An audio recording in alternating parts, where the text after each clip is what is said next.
အဲ့တော့ယန္တုနှမျိုးပဲနော်အစ္ဆဒယန္တုရဗိဒယန္တုရအဲ့တော့အဲ့ဒီမေကွန်းလေးနဲ့ခတ်ဆင်ဇတ်တော်လေးတစ်ခုမှရှိဖို့တယ်ဘုရားတော်ဘုရားလောင်းကုဋ္ဌာလဇမ်းမှာသူကအလောင်းတော်ဘဝဆိုတော့ယတိဝလိုက်တခါလူပြန်ထွက်လိုက်ယတိဝလိုက်လူပြန်ထွက်လိုက်အဲ့လိုသူလုပ်နေတာအဲ့တော့ယတိဝတ်တဲ့အချိန်ကျတော့ဘာလုပ်လဲဆိုတော့သူ့ရဲ့ပေါက်တူးလေးကိုသွားတိတ်ထားလိုက်ပြန်အောင်ဟုတ်လားအဲ့ပြီးရင်ယတိဘဝနဲ့မပြောတော့ဘူးเนาะညီငွေလာပြီးအစ္ဆဒယန္တုကိုသူမနိုင်ဘူးပေါ့เนาะလောကီဘက်ကိုအာယုန်တွေပြုအာယုန်တွေရောက်ကိလေသာတွေရဲ့စိတ်ခိုင်းမှုကိုသူမလွန်ဆန်နိုင်ဘူးပေါ့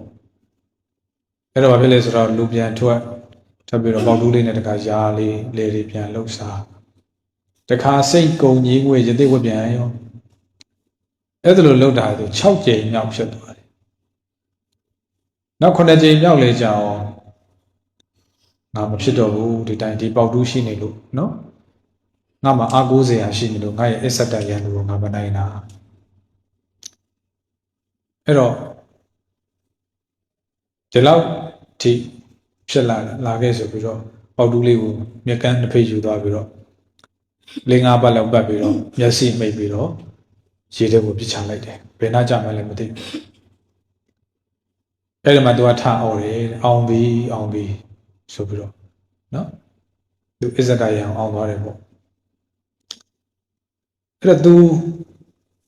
မအော်ခင်အချိန်လေးပေါ့ तू နဲ့မရှိမနှောက်ပါတိုင်းပြည်အုပ်ချုပ်မင်းလုပ်တဲ့ဘုရင်တစ်ပါးကလည်းပစ္စံတရစ်ဘက်မှာထကြွတောင်းကြနေတဲ့သဘုံတန်ကန်တွေကိုနှိမ်နှင်းပြီးပြန်လာတာအဲ့တော့ तू ကလည်းအဲ့ဒီသဘုံတန်ကန်တွေကိုနှိမ်နှင်းပြီးပြန်လာတော့အောင်မြင်ပြီးပြန်လာတော့ तू ကလည်းအောင်မြင်တဲ့အထိမ်းအမှန်နဲ့អော်ပြီးလာတယ်စစ်တီဘိုဘာတွေနဲ့အဲ့တော့အဲ့လိုអော်လာတော့ဟိုကဒီသူစင်းရဲ့ယောက်ျားကဘုရားလောင်းကလည်းမသိဘူးအဲ့တော့ဟိုကလည်းအောင်ပြီးသူကလည်းအောင်ပြီးဆိုတော့သွားခေါ်စမ်းနော်ငါကစစ်နိုင်လို့အောင်တယ်လို့ခေါ်တာအောင်တယ်လို့អော်တာ तू ကဘာအောင်တာလဲနော်ဘာအောင်တာလဲပေါ့သွားခေါ်ဆိုပြီးတော့မေးတဲ့အခါကျတော့ဘုရားလောင်းကပြောပြတယ်ရှင်မင်းကြီးတဲ့လောကမှာအတွင်းယံရဲ့အပြင်ယံရဲ့ဆိုပြီးယံသူနှမျိုးရှိပါတယ်အရှင်မင်းကြီးအပြင်ယံကိုအောင်ခြင်းတည်စစ်မှန်နဲ့အောင်မြင်ခြင်းမဟုတ်ပါဘူးတဲ့။ဘာကြောင့်လဲဆိုရင်တဲ့လောကလူသားတွေဟာတခါတရံကိုနဲ့ဆန့်ကျင်ဘက်ကိုနဲ့သဘောထားမတိုက်ဆိုင်တဲ့ပုဂ္ဂိုလ်တွေကိုနိုင်ခြင်းနဲ့ဟုတ်လားရှုံးမပေးခြင်းဘူးလေ။စီးပွားဘက်ချင်းလုပ်ပေါ်ကိုင်းဘက်ချင်းတငယ်ချင်းချင်းဒီကိုမောင်နှမချင်းမိသားစုချင်းနော်။နောက်ဆုံးဘယ်လောက်ထိလဲဆိုမိဘနဲ့သားသမီးတော်မှာစကားတွေညှက်ခုံလာရင်ကိုယ်နိုင်ခြင်းလားအဲ့တော့အမျိုးမျိုးနိုင်ခြင်းကြတယ်အဲ့လိုအနိုင်ယူကြခြင်းတည်တဲ့စစ်မှန်တဲ့အောင်မြင်ခြင်းမဟုတ်ဘူးတဲ့ဘာကြောင့်လဲဆိုတော့အခုအရှင်မင်းကြီးအောင်မြင်သွားတဲ့အောင်ပွဲတည်တစ်ချိန်ကျရင်ကိုယ့်ကိုအန္တရာယ်ပြုအောင်မှာတဲ့